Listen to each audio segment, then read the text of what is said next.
नमस्कार, news today network के इस खास कार्यक्रम उत्तराखंड समाचार में आपका स्वागत है। आप देख रहे हैं उत्तराखंड की मुख्य खबरें। चलिए शुरुआत करते हैं हेडलाइन से।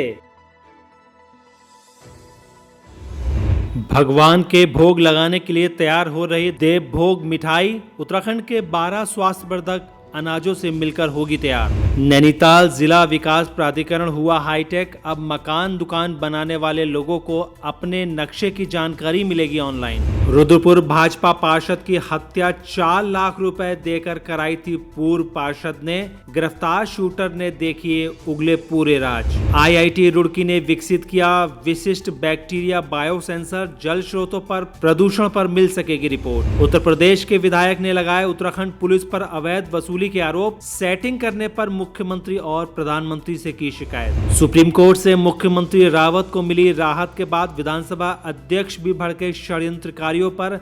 देखिए कैसे जवाब दिया भ्रष्टाचारियों को।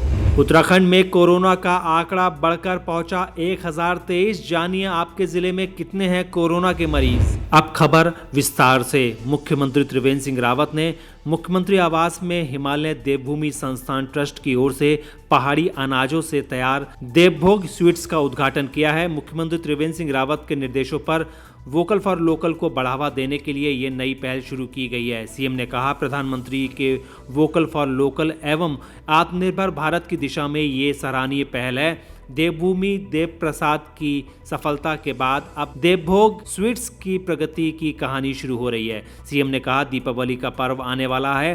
पर्वों में उत्तराखंड के अनाजों पर आधारित स्वास्थ्यवर्धक मिठाइयों की डिमांड तेजी से बढ़ेगी। जनता से पर्वों पर स्थानीय उत्पादों का अधिक से अधिक उपयोग करने की अपील भी की गई है। देवभूमि स्वीट्स के ऑनलाइन मार्केटिंग की सुविधा भी उपलब्ध कराई जाए। हिमालय देवभूमि संस्थान की ओर से उत्तराखंड के मंदिरों के लिए स्थानीय अनाजों पर आधारित प्रसाद बनाया जा रहा है। अब इसको और अधिक विस्तारित करते हुए उत्तराखंड के 12 स्वास्थ्यवर्धक अनाजों से मिठाइयां बनाई जा रही हैं। ये कार्य हिमालय देवभूमि संस्थान के संस्थापक गोविंद सिंह मेहर और महासचिव BS रावत और अंशुल गुप्ता के साथ महिला स्वयं सहायता समूह द्वारा ये मिठाइयाँ और प्रसाद बनाया जा रहा है। देवभूमि प्रसाद की डिमांड काफ़ी तेज़ी से बढ़ी है। 9 मिठाइयों में जिन स्थानीय अनाजों का इस्तेमाल किया जा रहा है उनमें मंडुआ चौलाई, झंगोरा, कुट्टू का आटा, गहत, सोयाबीन, उड़द की दाल का प्रयोग किया जा रहा है। अगली महत्वपूर्ण खबर नैनीताल में तेजी से पास होने वाले नक्शों की। जिला विकास प्राधिकरण नैनीताल में 1 अक्टूबर से मानचित्र के निस्तारण के लिए ऑनलाइन व्यवस्था लागू की गई है। ये जानकारी देते हुए जिला विकास प्राधिकरण सचिव पंकज उपाध्याय ने बताया कि प्राधिकरण के क्षेत्रीय कार्यालय गरम पानी में 1, नैनीताल में 2, हल्द्वानी में 5 अभियंता कार्यरत हैं। इन सभी के द्वारा प्रशिक्षण प्राप्त किया गया है। सभी के लिए लैपटॉप की व्यवस्था कर दी गई है। जिले के सभी आर्किटेक्ट, ड्राफ्टमैन, सिविल इंजीनियरों को प्रशिक्षण दिया जा चुका है।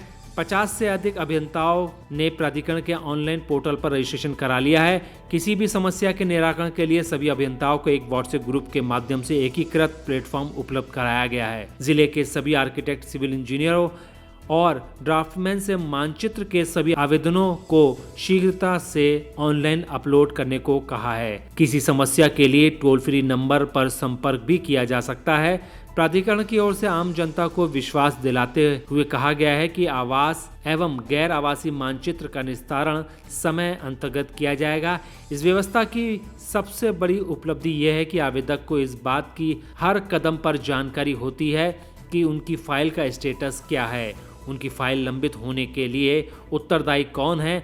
ऑनलाइन प्रक्रिया की मॉनिटरिंग देहरादून में स्थित राज्य प्राधिकरण द्वारा भी लगातार की जाती है। दोस्तों, न्यूज टुडे नेटवर्क आपको हमेशा अपडेट करता रहता है, इसीलिए आप वीडियो को देखने के साथ एक लाइक जरूर कर दें, जिससे हम आपको आपकी तरक्की से जुड़ी हर एक जानकारी आप तक पहुंचाते रहें। अगली महत्वपूर्ण खबर रुद्रपुर में हुए पार्षद हत्याकांड के खुलासे की। पार्षद प्रकाश धामी की हत्या पूर्व सभासद व उसके भाई ने 4 लाख रुपए देकर सुपारी देकर कराई थी। पुलिस ने एक शूटर को गिरफ्तार कर लिया है। SSP दिलीप सिंह कुंवर ने बताया फरार पूर्व सभासद राजेश गंगवार, अन्नू गंगवार व दिनेश शर्मा पर 2,500 हजार रुपए के इनाम की घोषणा की गई है। शनिवार शाम को SSP ने कोतवाली में प्रेस कॉन्फ्रेंस करके पार्षद प्रकाश धामी हत्याकांड का खुलासा करते हुए बताया कि हत्या भदईपुरा निवासी पूर्व पार्षद राजेश गंगवार व उसके भाई अन्नू गंगवार ने अपने साथी सितारगंज निवासी दिनेश शर्मा के साथ मिलकर कराई थी।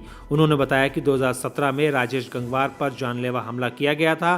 प्रकाश धामी इन हमलावरों की पैरवी कर रहे थे। इस वर्ष प्रकाश धामी और राजेश गंगवार के बीच विवाद हो गया था। प्रकाश धामी के निर्विरोध पार्षद निर्वाचित होने पर राजेश को राजनीतिक भविष्य व वर्चस्व का संकट गहराने लगा था। बताया गया कि उक्त तीनों ने पार्षद प्रकाश की हत्या की साजिश रची और 4 लाख रुपए की सुपारी पेशेवर शूटरों को दी थी। अगली महत्वपूर्ण खबर IIT रुड़की में होने वाले शोध की। IIT रुड़की ने पर्यावरण डिटर्जेंट प्रदूषक का पता लगाने के लिए विशिष्ट बैक्टीरिया बायोसेंसर विकसित किया है। संस्थान का दावा है कि इस दिशा में दुनिया की पहली खोज है।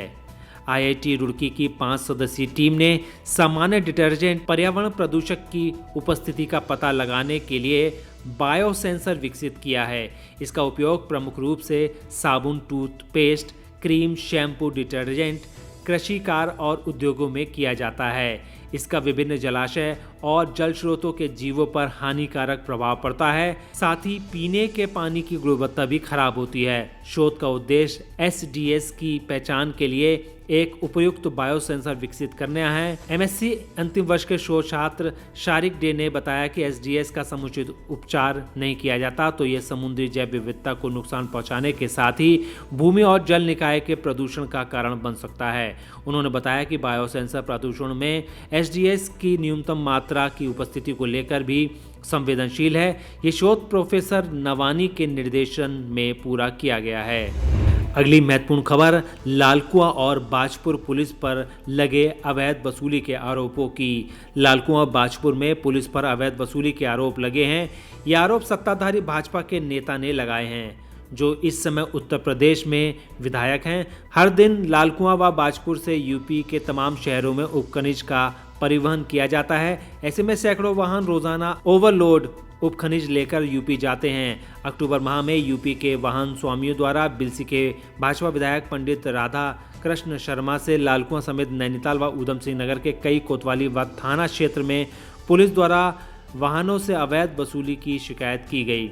वाहन स्वामियों की शिकायत पर कदम उठाते हुए विधायक ने मुख्यमंत्री त्रिवेंद्र सिंह रावत, PMO, परिवहन मंत्री नितिन गडकरी समेत प्रदेश के वरिष्ठ अधिकारियों के साथ ही नैनीताल ऊधम सिंह नगर के जिलाधिकारी व SSP को शिकायत भेजी है। पत्र में कहा गया है कि लालकुआं व बाजपुर से आने वाले वाहनों से जमकर अवैध वसूली की जा रही है।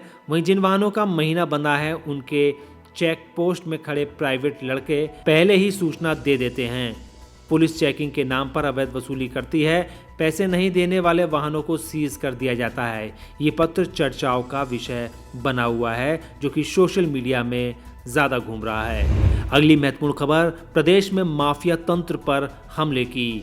उत्तराखंड के विधानसभा अध्यक्ष प्रेमचंद अग्रवाल ने स्टिंगबाज राजनीति पर आज बड़ा बयान देते हुए कहा कि इस तरह के मामले से प्रदेश के विकास कार्य प्रभावित होते हैं।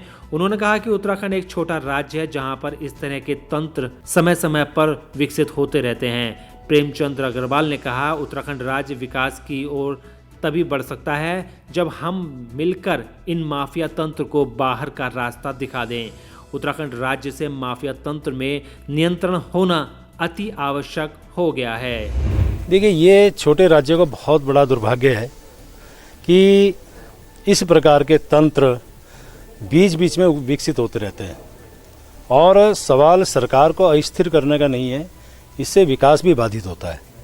मेरा ये मानना है कि कोई भी माफिया तंत्र हो, इस प्रकार के कोई भी तत्व हो, उनसे हमें सबको मिल के मुकाबला करना है।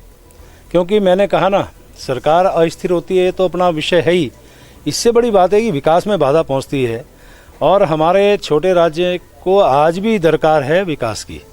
और विकास तभी हो सकता है जब हम लोग मिलजुल के इसके लिए हम विचार करेंगे।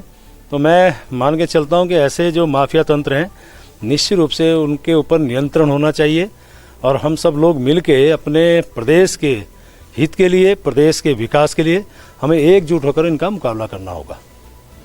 अगली महत्वपूर्ण खबर उत्तराखंड में होने वाले कोरोना के आंकड़ों की। उत्तराखंड में कोरोना वायरस के 413 नए मामले सामने आए हैं। इसके साथ ही 12 लोगों की मौत हुई है, जबकि 152 लोग ठीक हुए हैं। राज्य में अब तक कोरोना का आंकड़ा 62,328 पहुंच गया है, जबकि 56,923 लोग ठीक हुए हैं।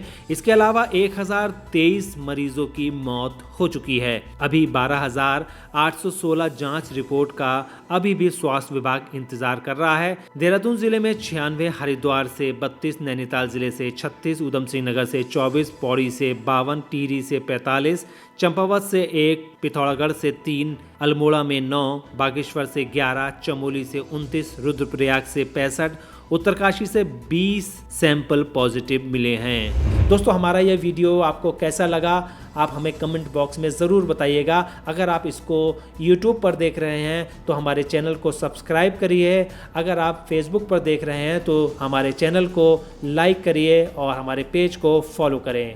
नमस्कार।